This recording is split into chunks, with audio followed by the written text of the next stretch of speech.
earnings.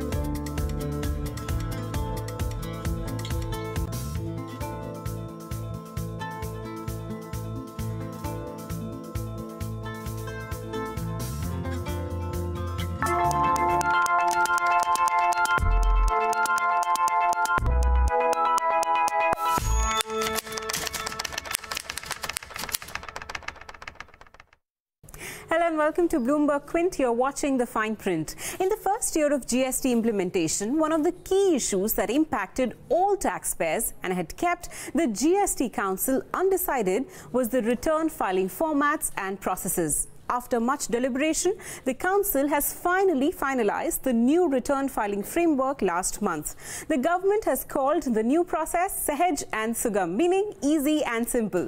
But is it really that? To answer that, I have with me Chirag Mehta, member at the Bombay Chartered Accountants Society. Chirag, first let me start by asking you, what prompted the government? When I'm saying what prompted the government, we all know the kind of challenges that taxpayers faced in the first year of GST implementation. Could you highlight to us some of the key issues that prompted the government to look at the return filing process with fresh eyes? So basically, when GST was first introduced, the broad compliance framework included filing of outward supplies through GSTR 1, filing of a separate statement called as GSTR 2, which included all details of the input tax credit and the inward supplies, and then a summary return, a monthly return in the form of GSTR 3. The challenge basically was that there was outward supplies separately filed and inward supplies, and all these were staggered during the month. So by 10th you file that, by 15th you file the next, and by 20th you file the GSTR 3. The challenge was the timing, because the timing available to the taxpayer was quite short. Okay.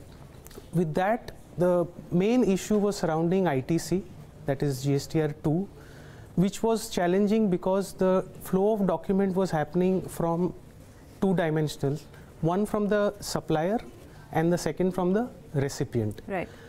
Under the new simplified scheme, as they state the objective to be, the document flow is going to be unidirectional. Okay. So only documents. So before you can come to what the contours of the new scheme are. So far, it was only GSTR 1 that was functional. Basically, the seller was just updating his system with the sale that he has made, and the buyer was taking the credit based on his accounts, his books. So there was no matching that was happening, right? Correct. Right. So currently, after the GSTR 2 was suspended, the seller was filing GSTR 1, so all the sales details were getting uploaded, but the buyer was allowed credit in Form 3B without any matching. Okay, cool. So now let's look at what the new filing process looks like. Piyush Goyal in the press conference after the GST Council finalized this decision said that the small taxpayers will now only have to file this quarterly return and their threshold is 5 crore. And he mentioned that this would include 93% of taxpayers, which is to say that 93% of taxpayers will have to, file only quarterly returns, but of course they'll have to pay GST monthly. Do you want to take us through what the overall framework looks like? See, the quarterly return is not different from the monthly return, only the periodicity changes. Sure. So when you come to the quarterly return, there are two predefined quarterly returns which are called as GSTR Sahaj and GSTR Sugam. Okay. The Sahaj is meant for only those taxpayers who have only B2C supplies. Right. But of course, they will have an auto-populated ITC annexure and the adjustments to ITC. It has to be done quarterly with minimum details. GSTR Sugam is for taxpayers who not only have B2C supplies but also B2B supplies. But by and large, the framework of ITC remains same, only the periodicity changes. Okay, just one question. For GSTR Sugam, do I need to have separate systems if I'm meeting B2B or B2C supplies, or is it one form where I can populate this data? No. For GSTR Sahaj, there is only one single return. Sure. But for GSTR Sugam, there are two returns. One is where you upload your B2C and B2B outward supplies. Right.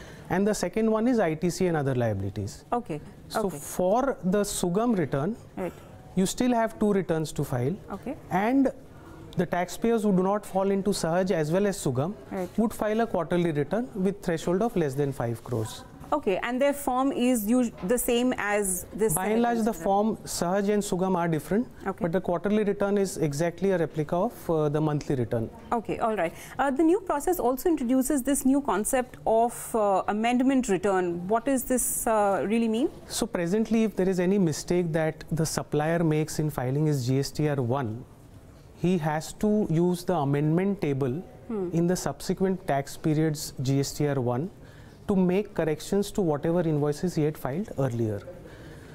Now they have shortened the GSTR 1, which they call is at liability annexure, and they've introduced something called as amendment return. Okay. By amendment return, we mean that you can not only amend invoices which were not reported, so you don't effectively amend but report it. Okay. Or maybe the tax, the GST of the recipient or the date of the invoice or the invoice number, any other element which have gone in the liability annexure can be amended by filing an amendment return. An amendment return can be filed only twice for any one tax period. Okay. So the taxpayer has only 2 chances of making a mistake. Of making a mistake. Sure. Nevertheless, if invoices are not reported, he need not file an amendment return. These invoices can be reported in any other return filed in subsequent tax periods. Okay, okay. So there are some of the other features also that this new framework brings in. One is this uni-directional document flow. There is, I don't know so far the idea was that there is, for the matching to happen, both the buyer and the seller has to upload the information, right? Now this new format will only be that, the seller uploads the data. The buyer continuously monitors that data and, prompts the seller to maybe upload those invoices which, are, not have been done. And based on that, then claim the credit. You want to take us through some of the other key features? So by unidirectional document flow, what you mean is, earlier, the whole process was thought as the seller uploading GSTR 1, thereby giving all document or invoice details of whatever sales he has made. Subsequently, the buyer or the recipient files his side of purchase details. Right. There is a possibility that certain invoices are not reported or are incorrectly reported by the supplier, which the buyer reports and the seller gets a statement which shows all the mistake invoices or missing invoices, and the process was a month-long process. Right. Now what they have envisaged under the new scheme is that this document flow will be a one-way flow. Okay. The supplier only will be able to upload details. The buyer does not upload any details. His role is restricted to seeing what has come and keep telling the seller of what has not come. Okay. So there's no role he has to play in this. So effectively there's no matching, but there's a reconciliation which the buyer continuously does in terms of monitoring it on a monthly basis. Yeah. For a 6-month window, which they call is a transition phase, they are going to allow self-credits by the buyer. So even if an invoice is not reported by the seller, the buyer would be able to claim the credit by simply mentioning the amount. Okay. Nevertheless, that means that he has to every month identify out of the total credit that he has claimed, what is the credit that is not appearing in his auto-drafted statement of ITC, and he claims it, and in the 3rd period, so if he has claimed credit of a missing invoice in April, right, by June he has to ensure that the supplier reports it, or he has to give invoice-wise details of invoices which have not yet been reported in the 3rd period. Okay, okay. So if the buyer fails to convince the seller to report those missing invoices, he has to nevertheless report those invoices by himself. But right? This is only for a 6 months period. Okay. Eventually, buyer has no choice but to claim only what has come to his auto-drafted statement. Right. Right. Which is going to be a challenge. Okay, okay. There are some of the, let's say, recovery processes and ITC rather the input tax credit, which will be restricted, like you said, based on what the supplier has said, what the supplier has uploaded. There is also some annexure that, now the monthly return will entail. So this is what the monthly return elements look like. You've talked a little bit about ITC annexure. Do you want to take us through what these key elements are? Yeah. So the monthly filing process, so we are not talking about the quarterly return or Sahaj or Sugam. A taxpayer who has turnover more than 5 crores in the previous financial year would have to file a single monthly return. But the way it has been stated as single, it's not single. It's a monthly return plus return annexures. So the return annexures are of two types. One is the liability annexure, which the taxpayer uploads. And the other one is when the ITC. When you say taxpayer, you mean the buyer? No, the seller. The seller, Yeah. So currently, the taxpayer is uploading only GSTR 1, which contains details of only the sales that he has made. Absolutely. Now that GSTR 1 gets replaced by something called as liability annexure. This liability annexure not only comprises of details of sales that he has made, but supplies that he has received on which he has to pay tax under reverse charge. So basically every supply, be it outward or inward, which leads to an implication of paying tax would get into the liability annexure. Can I just, so let's say I am the seller and you are the buyer, but I am also buying my supplies from somewhere, I'm making something out of it and selling it to you. Let's say this, when you're saying reverse charge mechanism, I'm assuming that my supplier is an unregistered dealer and I am doing this compliance on behalf of my unregistered dealer. That's correct, right? Correct. So until this reverse charge mechanism, which is, my understanding is postponed till what, September 2019? Correct. This liability annexure will not need to be filled, right? So the larger question is whether the system is going to come into force by October, because basically this new scheme would require a lot of changes to the rules and the statutory provisions, which are not even there in the proposed amendments. So we can see this coming into force maybe in next financial year. And that's, they will want to time it with the reverse charge mechanism notification as well? So reverse charge, only unregistered procurements are suspended. The reverse charge in respect of unregistered procurements is restricted, suspended as of now. But there are many inward supplies which are still under reverse charge. For example, if I am procuring a service of a service provider who is located outside India, so you're still liable to pay reverse charge on import of services, transport services, services of legal consultancy. So all those would go in this liability annexure. So it's not like if the URD regime is not notified, liability annexure won't happen. Would definitely be relevant. It would be. All right. Let me come to what the annexure framework looks like. We didn't have this liability annexure so far. Do you want to help us understand that within the annexure framework, what are some of the important limbs? So the liability annexure, as I told you, not only comprises of the tax that is payable in respect of supplies that the taxpayer is making, in other words his sales, but also tax which he has to pay on all inward supplies which are liable to reverse charge. Apart from that, there is a liability in respect of import of goods which he discloses here.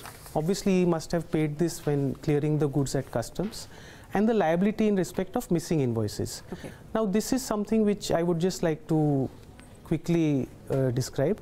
Liability in respect of missing invoices, as I earlier mentioned, that even if the supplier has not disclosed the invoice in the liability, in his liability annexure, the recipient will be able to claim self-credit of that invoice, but that is to be those invoices should appear in his ITC annexure maximum by 3 tax periods. So in the third tax period, if the supplier has not yet disclosed the invoice in his liability annexure, then what he has to do is he has to list down those invoices and declare that as a liability that he has to pay. Eventually, whenever the supplier declares that liability, he will be able to claim credit of that. Until then it would be pending. So in short, your liability will be sum total of outward supplies, that is your sales, the tax payable on that, the tax that is payable under reverse charge, and the liability in respect of missing invoices. Import of goods will not come in the computing of the gross liability, because you've already paid that at the time of importation of goods. All right. Do you want to also, we can look at maybe the broad structure now of the monthly return that also has several elements with regarding to late fee, payment of tax. Do you want to quickly run us through this? We'll go through that. The broad structure of the monthly return is not different than the Form 3B that the taxpayer is currently filing. Which is a sort of a summary return of what he's bought and sold. So now the monthly return is also a summary return. Okay. The only difference is that the liability that comes to the monthly return, the gross liability, comes from the liability annexure that the taxpayer is filing. Okay. The ITC that comes to the monthly return is purely based on the filings that his suppliers are making. Okay. Yes, for the 6-month window, the taxpayer is allowed to claim self-credit. Right. Plus, the ITC summary would also include adjustments that the taxpayer has to make to the gross ITC that is coming to his account on account of block credits, on account of reversals, on account of any other reason. Apart from that, the TDS credit, the interest that he has to pay for late payment, and how he has paid the tax. And finally, if he has sufficient balance in his cash ledger, he can claim the refund through this return. Okay. This is basically nothing but a little expanded version of the current 3B. Okay, so this monthly return is going to be filed by taxpayers with above 5 crore of threshold turnover, right? Turnover threshold. Correct. And below that, the essence of this monthly return remains the same for taxpayers. It's only the periodicity of it that changes. Right. Okay. All right. The other important leg of all of this return filing process, you've touched upon this in the middle of our conversation also, is the input tax credit or the ITC summary. Again, the attempt so far has been to plug the revenue leakage, but several states have complained that they're not even able to assess the leakage in revenue that's happening because the matching of what the supplier has sold and the buyer has bought is not happening, and the taxpayers have been taking credit based on their own books. Does this new input tax credit taking mechanism address the issue of revenue leakage and also lessens the compliance burden on taxpayers? See, by and large, in this 1 year, the experience that we've had is in almost all our clients, by and large, at least 90% of the credits are matching. That means suppliers are complying. Okay. And the very fact that the supplier has to file the GSTR 1, there is a auto policing which is already happening at the recipient's end. Okay. So does the government need to monitor this on a periodic basis? Can it happen on an annual basis? Okay. See, under the erstwhile regime, there was no system of matching of excise invoices. Right. There was no system of matching credits under service tax law. The only matching that happened was at the state level. So under the state VAT laws, there was a concept of matching which came in somewhere from 2008-9. And it definitely plugged in a lot of revenue leakage. By and large today, with e-way bill coming into picture, the leakage has gone down automatically. People are uploading. So the question is whether this matching or the credit mechanism, what the new system proposes, is it required to be done on a periodic basis? Can it be an annual affair? Can recipients claim credits based on the auto-drafted statement and add the self-credits of invoices which are not reported by the suppliers? Probably the government should look at that. These are still... But would you say that to start with, it's a good idea to get everybody, into the groove of, because, in the VAT regime, anyway, this matching was happening. So why not continue that? And, when the process smoothens out and you're sure of the revenue number looks like, because, every month the revenue number has been changing based on whether it's rate cards, whether it's e-way bills, there are a variety of factors. So let's say when you have a stable base of taxpayers who are within the GST fold and they are all now used to after the rate cuts and e-way bills, when you have the stabilization in that number, revenue collection, is when probably you can do away with the matching concept? In fact, I would say that compliance under GST is linked too much to the way accounting happens. Okay. And for the taxpayers, even if we talk about the taxpayers having turnover less than 5 crores, the quarterly return still requires you to follow this process. Right. Availability of enough accountants who are really good at doing that work, because compliance is just uploading data. Right. But that data comes from the accounting system. As far as corporates which are large enough can afford a good SAP or something like that and extract all these details easily. And standardize some of these processes. Correct. Right. But for taxpayers who are having that turnover on the lower side, I would, even 5 crores, I would take it to 10 crores. Is it so easy to monitor this on a monthly basis? They talk about simplifying or ease of doing business. is this really supporting that larger object of ease of doing business for the smaller taxpayers, which as you stated accounts for 93% of the registered taxpayers. Right. So I would say that this ITC process, probably government could look at classifying taxpayers into different based on turnovers and apply this only to taxpayers who are above a certain threshold, rather than making this as a general requirement. Okay. Anyway, I mean, this is what we have. This is what the government has agreed on. You want to explain us how this is still proposed, so there would be a lot of representation that could happen. Consultation on it. I'm saying after much deliberation, they've narrowed on it, so at least we know they're thinking that this is the direction they want to go in. I don't know how far out. Maybe they can make a little bit of tweaks, but I don't know how far out, based on consultation, they will, amend this process. Do you want to explain how the input tax credit would work? So as I said, the ITC annexure that comes to you is completely auto-drafted. Right. There is no GSTR 2 requirement, so the recipient does not file anything. Okay. He just looks at the statement that he gets, and the monthly return, the ITC summary would comprise basically of auto-populated credits. These auto-populated credits would partly come from the liability annexure, right, which pertains to the reverse charge credits and the credit in respect of IGST that is paid on import of goods, right, would partly come from the ITC, auto-drafted ITC statement or the annexure. From my seller. From your seller. Yes. So that would basically comprise of the B2B and the ISD credits which you get. ISD would be? ISD would be the input service distributor, where the head office transfers credit to its branches. Branch office, okay. And the third one is picked up from the monthly return.